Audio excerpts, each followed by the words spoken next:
தமிழக தேர்தல் அரசியல் களத்தின் ஒவ்வொரு நகர்வுகளையும் தொடர்ச்சியாக விவாதித்து வரக்கூடிய நமது நியூஸ் ஃபோக்கஸ் தமிழ் சேனலை சப்ஸ்கிரைப் செய்து இணைந்திருங்கள்.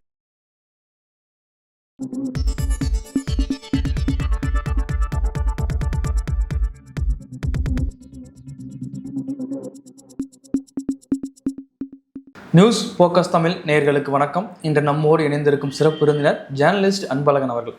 வணக்கம்.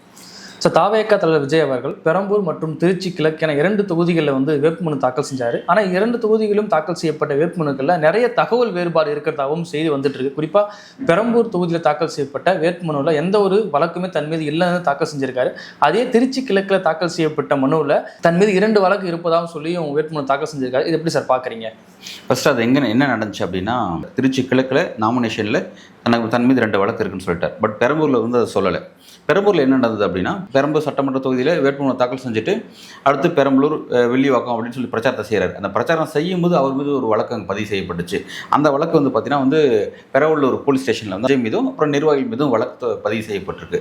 அந்த வழக்கை கரெக்டாக கொண்டு திருச்சி கிழக்கில் அவர் சொல்லிட்டார், என் மீது ஒரு வழக்கு இருக்குன்னு சொல்லிட்டார். ஆனால் இன்னொரு வழக்கு இருக்குது பதிலாக. அந்த வழக்கு இதுக்கு சம்மந்தமே இல்லை. அது கிட்டத்தட்ட 1 ஆண்டுக்கு முன்பு அவருடைய மதுரை அந்த மாநாட்டில், அந்த பொலிட்டிக்கல் மாநாட்டில் அங்கே நடந்த ஒரு வழக்கு, அவர் மீது பதியப்பட்ட வழக்கு. நம்ம பார்த்துருப்போம், அங்கே அந்த விஷயல்ஸ் எல்லாம் பார்த்துருப்போம்.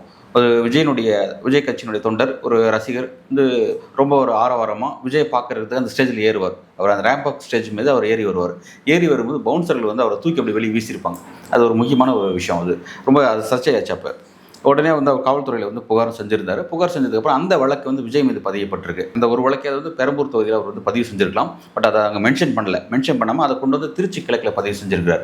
ஸோ இன்ட்ரெஸ்டிங்காக இன்னொரு வழக்கு இருக்குது. 2வது வழக்கு அது பெரம்பூரில் கிடையாது. ஏன்னா அது வேட்புமனு தாக்கல் செஞ்சதுக்கு அப்புறம் தான் நடந்த ஒரு இன்சிடென்ட். அதுக்கப்புறம் தான் அவர் மீது வழக்கு பதியப்படுது. அது விஷயம் இல்லை. ஆனால் மதுரை விஷயத்தை அது சம்மந்தம் இல்லை. அதுவும் அதை 2 இடத்துலையுமே மென்ஷன் பண்ணியிருக்கணும். அதை இங்கே மென்ஷன் பண்ணாமல் விட்டுட்டார் அப்படிங்கிறது கூடுதலான கவனிக்கத்தக்க விஷயம்.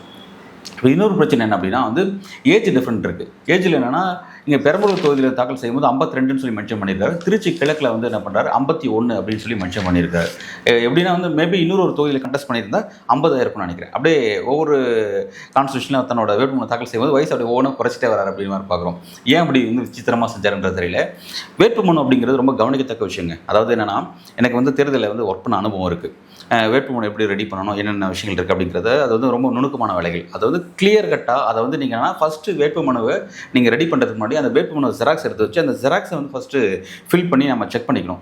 செக் பண்ணிவிட்டு ஒரு அட்வொகேட் கெசட்டட் சிக்னேச்சர் கொண்ட ஒரு நோட்டரி பப்ளிக்கிட்ட நம்ம சைன் வாங்கணும். அதெல்லாம் அதில் இருக்கக்கூடிய ஒரு முக்கியமான விஷயம். அதில் என்னென்னா, நம்ம ஒரு ப்ராப்பராக ஒரு அட்வொகேட், லீகல் அட்வொகேட்டை வச்சு டேர்ம்ஸ் கரெக்டாக இருக்கா, ஒவ்வொன்றும் கரெக்டாக இருக்கா அப்படிங்கிறதெல்லாம் இங்கே இருக்கிறது அங்கே இருக்குது அப்படிங்கிறது ஃபஸ்ட்டு ஒன்று ஃபில்அப் பண்ணிவிட்டு அது கரெக்டாக இருக்கா அப்படின்னு பார்த்ததுக்கப்புறம் ஒரிஜினல் ஃபில்அப் பண்ணவே ஆரம்பிக்கணும். அது ரொம்ப நுணுக்கமான வேலைகள்.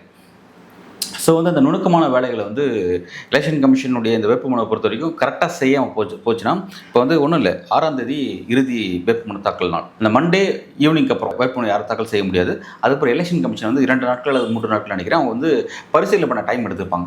அந்த பரிசீலனை தான் தெரியும் எந்தெந்த வேட்புமனு பாஸ், எந்தெந்த வேட்புமனு ஃபெயில் ஆகுது அப்படிங்கிறத அதுக்கப்புறம் அவங்க செக் பண்ணுவாங்க. செக் பண்ணிவிட்டு நீங்கள் தேர்தலில் கண்டெஸ்ட் பண்ணுறது, பிரச்சாரம் போகிறது தான் செகண்டரி. ஃபஸ்ட்டு வேட்புமனுவே உங்களுக்கு தேர்ந்தெடுக்கப்படுதா அல்லது நிராகரிக்கப்படுதா அப்படிங்கிறது ஃபஸ்ட்டு அதில் ஃபஸ்ட்டு படிநிலைன்னு வைங்களேன். இது நீங்கள் கடந்தால் மட்டும்தான் நீங்கள் அடுத்த எலெக்ஷனுடைய ப்ராசஸ்க்குள்ளே போக முடியும். அதுதான் விஷயம். ஸோ இந்த இடத்துல என்னென்னா, இவர் முக்கியமான இந்த விஷயத்தில் 2 பிரச்சனை செஞ்சு வச்சிருக்காரு. ஒன்று ஏஜில் ஒரு பிரச்சனை செஞ்சு வச்சிருக்காரு. அதே மாதிரி பார்த்தீங்கன்னா இன்னொன்று இந்த வழக்கு சார்ந்த விஷயத்தில் பிரச்சனை செஞ்சு வச்சிருக்காரு. இதில் என்னென்னா, பெரம்பூர் தொகுதியில் இப்போ திமுகவோட கேண்டிடேட் சேகர் இருக்கார், சிட்டிங் எம்எல்ஏ அவர் இருக்கார். அதே மாதிரி ஆப்போசிட்டில் பாமக கேண்டிடேட் திலகபாமா இருக்காங்க. இவங்க யாராவது அப்ஜெக்ஷன் தெரிவிச்சாங்கன்னு வைங்களேன், அது இவருக்கு பெரிய சிக்கலாக மாறும். கட்டாயமாக அப்ஜெக்ஷன் தெரிவிப்பாங்க. ஏன்னா எதிர்த்து அரசியல் செய்கிறாங்க. மேபி அப்ஜெக்ஷன் தெரிவிச்சாங்கன்னா பரவாயில்ல, இல்லாமல் சரி ஓகே லிவ் இட் அப்படின்ற மாதிரி விட்டாலும் இஷ்யூ இல்லை. கேண்டிடேட்ஸ் அலோவ் பண்ணாங்கன்னா அது பாஸ். கேண்டிடேட் அப்ஜெக்ஷன் தெரிவித்தா கட்டாயமாக அது இஷ்யூவாக மாறும்.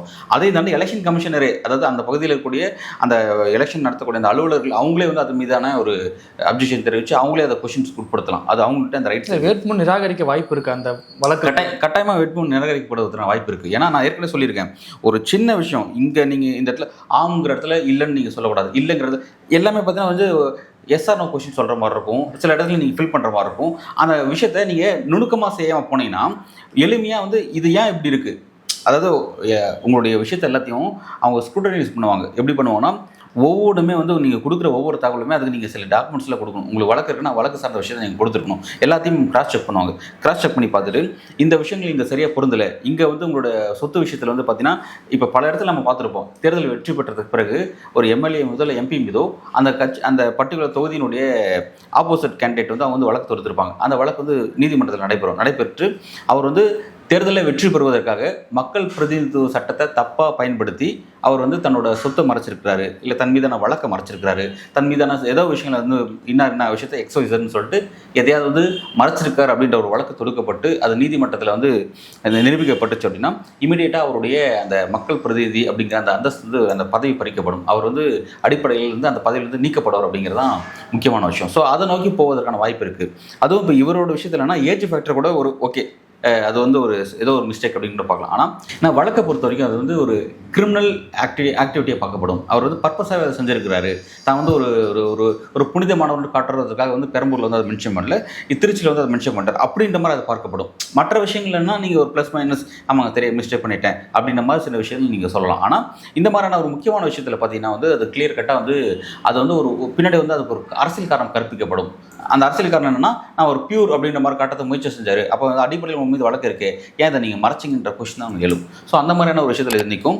இப்போ விஜய் அவர்கள் இமீடியட்டாக என்ன பண்ண முடியும் அப்படின்னா வந்து இன்றைக்கி வந்து ஆக்சுவலாக இன்றைக்கி சாட்டர்டே நாளைக்கு சண்டே, நாளைக்கு லீவு, இன்றைக்கி மட்டும் தான் ஒர்க்கிங் டே, இன்றைக்கும் மண்டே மட்டும் தான் ஒர்க்கிங் டே. இந்த 2 நாள் அவர் என்ன பண்ணாங்கன்னா இமீடியட்டாக கூடுதலான ஒரு பிரமாண பத்திரத்தை தயார் செஞ்சு நான் வந்து அந்த வழக்கு என் மீதான வழக்கு வந்து பதிவு செய்யப்பட்டுச்சு. இப்போ என்னென்னா அவர் வந்து கூடுதலாக பெரவள்ளூரில் அவர் மீது பதியப்பட்ட அந்த வழக்கையும் சேர்த்து மதுரையில் வந்து அவர் மீது பதியப்பட்ட அந்த வழக்கு, மதுரை அந்த கூடக்கோவில் போலீஸ் ஸ்டேஷனில் பதியப்பட்ட அந்த வழக்கு 2 வழக்கையும் சேர்த்து அவர் வந்து இங்கே வந்து ஒரு கூடுதல் பிரமாண பத்திரம் தாக்கல் செஞ்சாங்கன்னா அதை எலெக்ஷன் கமிஷனை அக்செப்ட் பண்ணிக்கிட்டாங்கன்னா அப்படின்னா அவருடைய வேட்புமனு நிராகரிக்கப்படுவதற்கான வாய்ப்புகள் குறைவு.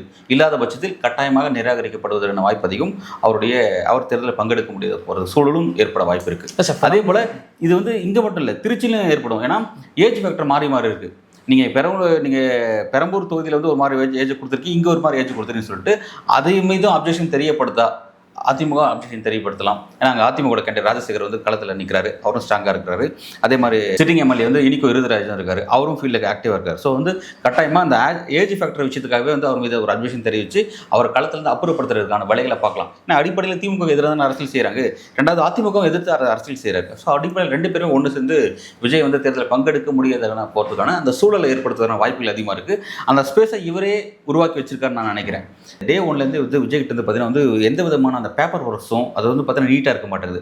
பொலிட்டிக்கல் ஒர்க்கே அவர்கிட்ட வந்து க்ளீனாக இல்லை, ஒரு தெளிவான தன்மையில் போகிற மாதிரி இல்லை நம்ம பார்க்குறோம். ஆனால் இது எலெக்ஷன் வந்துட்டால் எலெக்ஷன் ப்ராசஸ்லாம் வந்து பார்த்தீங்கன்னா பர்ஃபெக்ஷனாக இருந்தால் மட்டும்தான் வந்து அது வந்து நீங்கள் அந்த கட்டத்தை கிராஸ் பண்ணி நீங்கள் எலெக்ஷன் நோக்கி பிரச்சாரம் நோக்கி போக முடியும். இல்லாட்டி வேட்புமனு ரிஜெக்ட் ஆகிடுச்சுன்னா நீங்கள் பிரச்சாரம் பண்ணுறது வேஸ்ட் அப்படின்ற மாதிரியான இடத்துல தள்ளப்பட்டுரும். ஸோ வந்து ஏன்னா அந்த வேட்புமனு நிராகரிக்கப்படக்கூடிய பல விஷயத்தை நான் பார்த்துருக்கேன். நம்ம ஒரு சின்ன மிஸ்டேக்ஸ் நான் உங்களுக்கு வந்து என் கையில் அந்த ஃபார்ம் இல்லை, நம்ம பேசும்போது பாருங்கள், அவசியம் யாராவது வந்து வேட்புமனு வந்து யாராவது ஒரு கேண்டிடேட்டோட வேட்புமனுவை நம்ம எலெக்ஷன் வெப்சைட்டில் போய்ட்டு நம்மளே டவுன்லோட் பண்ணி பார்க்கலாம். டவுன்லோட் பண்ணி பார்த்தா ஒவ்வொரு பக்கமாக அது போயிட்டே இருக்கும். ஒவ்வொரு பக்கத்துலையும் அவங்க பேர்லேருந்து அந்த முகவரியிலிருந்து நிரந்தர முகவரி எல்லா டீட்டெயில்ஸும் இருக்கும். அவங்களோட ஏஜ் ஃபேக்டர் நிரூபிக்கிறதுக்கு ப்ரூஃப் நம்ம சப்மிட் பண்ணியிருக்கணும். அவங்க சொத்து கேட்டால் சொத்து விஷயத்தை மென்ஷன் பண்ணியிருக்கோம். இந்த மாதிரி எல்லா விஷயங்களையும் வந்து நம்ம அட்டாச் பண்ணியிருக்கணும்.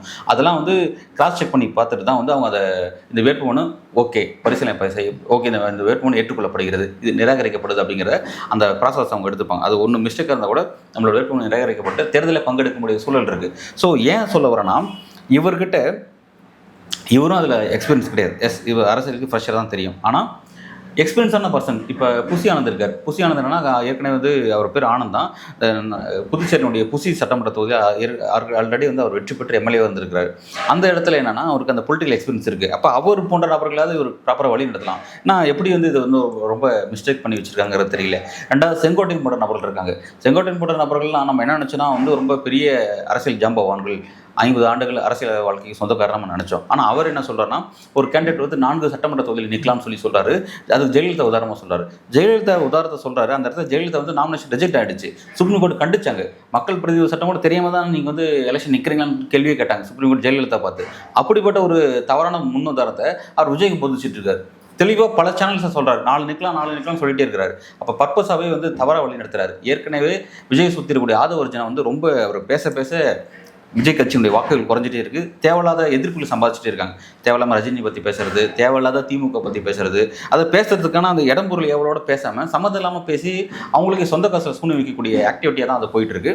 ஸோ அப்படி இருக்கும் பொழுது இவர் சுற்றி ஒன்றும் இல்லை. இப்போ இவர்கிட்ட கூட பாருங்களேன், கொளத்தூர் தொகுதியோட தாவக கேண்டிடேட் யாருன்னா பேர் வந்து பாபு பிரபுன்னு சொல்லி பிரச்சாரம் செய்கிறாரு. அதே மாதிரி பார்த்தீங்கன்னா நேற்றைய தினம் வந்து புசி ஆனந்தோட பிரச்சாரத்தில் சென்னையில் இருக்கக்கூடிய 13 தொகுதியில் வந்து திமுக தான் வெற்றி பெற செய்யணும் அப்படிங்கிறார். தாவக வெற்றி பெற செய்யறது மாற்றி அதே மாதிரி இவர் ஆதவர்ஜனா விடுதலை சிறுத்தைகள் கட்சிங்கிறார். ஒரு இடத்துல போகும்போது நீங்கள் தாவக கட்சி தானே, பழசை மறந்துட்டு பேசிட்டு இருக்கீங்க. எல்லா இடங்களுமே வந்து ஒரு தெளிவற்ற அரசியல் தான் அவங்க செய்கிறாங்க அப்படிங்கிறத பார்க்க வேண்டியதாக இருக்குது.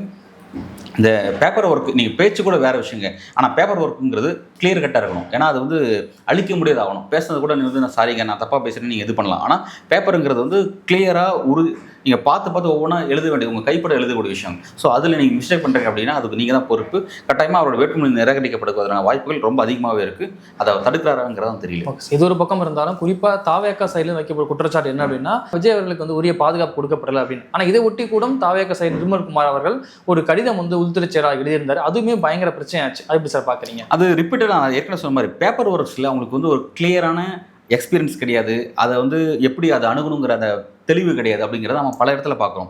நீங்கள் சொன்ன மாதிரி வந்து பாதுகாப்பு குறைபாடு சம்பந்தமாக மத்திய உள்துறை அமைச்சருக்கு கடிதம் எழுதணும். அவர் உள்துறை செயலாளருக்கு எழுதுறதுக்கு பதில் ஏற்கனவே 2 வருஷத்துக்கு முன்பு அந்த பதவியை வகிச்சுட்டு இருந்த தற்போதைக்கு அவர் வந்து மணிப்பூரோட ஆளுநராக இருக்கார் அஜய் பல்லா, அவருக்கு வந்து அந்த கடிதத்தை எழுதியிருக்கிறார். ஒருத்தர் யார் உள்துறை செயலாளர், யார் வந்து சீஃப் செக்ரட்டரி, யார் எந்த போஸ்ட்டில் இருக்காங்கிற கூட உங்களுக்கு தெரியாமல் நீங்கள் லெட்டர் எழுதுவீங்க. இது வந்து என்ன வேடிக்கை? ஒரு மாநில கட்சியாக இருக்கீங்க, உங்களுக்கு வந்து அங்கீகரிக்கப்பட்ட சின்னமாக உங்களுக்கு வந்து விசில் சின்னம்லாம் கிடச்சிருக்கு. நீங்கள் வந்து உங்களை வந்து நீங்கள் மீட் பண்ணுறதா உங்களுக்கு கவர்னர் உங்களுக்கு ஸ்பேஸ் கொடுத்து உங்களை மீட் பண்ணுறது ஸ்பேஸ் கொடுக்குறாரு. நீங்கள் இன்னும் உங்களோட வாக்கு வங்கி நீங்கள் நிரூபிக்கவே இல்லை. அப்படிப்பட்ட ஒரு பெரிய அளவில், அதுவும் விஜயோடைய கட்சி அப்படின்னா அவருக்கு நேஷனல் மீடியாவோட அட்டென்ஷன் கிடைக்குது. அவர் பேசினார்னா, அவர் ஃபீல்டுக்கு வந்தார்னா உடனே வந்து என்டிடியோட அட்டென்ஷன் கிடைக்குது, இந்தியா டுடே அட்டென்ஷன் கிடைக்குது. இந்தியன் எக்ஸ்பிரஸில் வந்து கிளியராக ஆர்டிகல் எழுதுறாங்க அவரை பற்றி. அந்தளவுக்கு வந்து ஒரு முக்கியமான ஒரு இடத்துல இருக்காரு. ஸோ அப்படி இருந்து ஒரு பேப்பர் ஒர்க் உங்களுக்கு ப்ராப்பராக செய்ய தெரியலையா? இப்போ ரீசெண்டாக கூட நம்ம பார்த்தோம், அந்த எலெக்ஷன் கமிஷனுக்கு கடிதம் எழுதும்போது என்னன்னா, உள்ளாட்சி எலெக்ஷன் நடத்தக்கூடிய நம்ம கோயம்பேட்டில் இருக்கக்கூடிய அலுவலகத்துக்கு கடிதம் எழுதி வச்சிருக்காரு. வந்து யாருக்கு இந்த கடிதம் எழுதணும், எப்படி இது என்னன்னா எனக்கு ஒரு விஷயம் புரியல. அவருக்கு தெரியல அப்படின்னா, நிர்மல்குமார் ஆல்ரெடி பாஜகவில் ஆர்எஸ்எஸ்கார், அவர் பாஜகவில் பயணிச்சிருக்காரு. பாஜகவில் பயணிச்சுட்டு அப்புறம் வந்து அண்ணாமலை கிட்ட கான்ஃபிளிக்ட் ஏற்பட்டு அப்புறம் அங்கிருந்து அதிமுக வந்து அதிமுக ஐடி விங்கில் ஒர்க் பண்ணிட்டு இருந்தார். அதுக்கப்புறம் தான் வந்து அவர் தாவேக்கு வந்தார். அவருக்கும் பொலிட்டிக்கல் அனுபவம் இருக்குது. அதே மாதிரி ஒரு செங்கோட்டையனுக்கு நம்ம சொல்ல நிறைய அனுபவம் இருக்குது. புசி ஆனந்துக்கும் எம்எல்ஏவாக இருந்த அனுபவம் இருக்குது. ஸோ வந்து பார்த்தீங்கன்னா அங்கொன்று இங்கொன்றுமா சின்ன அனுபவம் கொண்ட நபர்களை வச்சிருக்காரு. வச்சிருந்தும் கூட ஒரு ப்ராப்பரான ஒரு விஷயத்தை எப்படி அட்ரஸ் பண்ணணும், இது யாருக்கு அட்ரஸ் பண்ணணும், எப்படிங்கிறத ஒரு பிரச்சனை அணுகிறதுங்கிறது தெரியல அவங்களுக்கு. எனக்கு தெரிஞ்சு விஜய்க்கு தெரியலங்கிறது நமக்கு தெரியும். அவர் வந்து அரசியல் ஃப்ரெஷர் நமக்கு தெரியும். ஆனால் கூட இருக்கிற நபர்கள் ஏன் தப்பு பண்ணுறாங்கிறது, ஏன்னா அவங்களாம் அனுபவம் வாய்ந்தவங்க. தப்பு பண்ணுறாங்க அப்படின்னா அப்போ அவங்க பர்பஸாகவே செய்கிறாங்கலாம் கேட்க வேண்டியது இருக்குது. விஜய் கொண்டு வந்து நடுத்தர நிப்பாட்டுறதுக்காகவே இவங்களாம் கூட இருக்கும் செய்கிறாங்களாம் நமக்கு தெரியல. இப்படிலாம் வச்சுட்டு விஜயோட அரசியல் வந்து எப்படி போய் சேருன்னு நமக்கு தெரியல. ஆனால் அவர் பேசுகிறதெல்லாம் பாருங்கள், ஒரு விசித்திரமான பேச்சாக இருக்குது. ஒரு பேச்சு, அவரோட பிரச்சாரம், அது எதுவுமே கூட கிளாரிட்டி இல்லை. உணவுபூர்வமாக பேச வேண்டிய விஷயத்த கூட வந்து ஸ்கிரிப்டில் பேசிகிட்டு இருக்காரு. எனக்கு வந்து எனக்கு ஒரு கூட்டு சதி, அது நான் இப்படி பாதிக்கப்பட்டிருக்கிறேன், எனக்கு இந்த மாதிரி நீதி, ஸோ இந்த மாதிரியான விஷயங்களுக்கு கூட ஒரு சென்டிமெண்ட்டாக உணர்வுபூர்வமாக உங்களோட பாதிப்பை கூட உங்களால் வந்து உங்கள் நடையில் உங்களோட அந்த வருத்தத்தோட உங்களோட அந்த கவலை தொணிஞ்ச அந்த தோணியில் உங்களுக்கு பேச தெரியலையா, அதை கூட நீங்கள் ஸ்கிரிப்டில் பேசுவீங்க அப்படின்னு மாதிரி பேச வேண்டியது இருக்குது. ஒரு வித்தியாசமான பேட்டர்னாக போயிட்டுருக்கு. எனவே அவர் அதெல்லாம் கரெக்ஷன் பண்ணிவிட்டு தன்னோட வேட்புமனு விஷயத்தை கரெக்ஷன் பண்ணிவிட்டு இந்த பேட்டில் நிற்க போகிறாரா அல்லது அதுக்கு முன்பே அவர் வந்து நிராகரிக்கப்பட போகிறாரா அப்படிங்கிறது தெரியல. அது ஒரு இன்ட்ரெஸ்டிங் டைமென்ஷனாக இருக்குது. நம்ம சரி பண்ணுறாங்கிறத வெயிட் பண்ணி தான் பார்ப்போம். ஓகே சார், இவ்வளோ நேரம் நிகழ்வில் கலந்து கொண்டு பல்வேறு கருத்துக்களை நமக்கு நன்றி.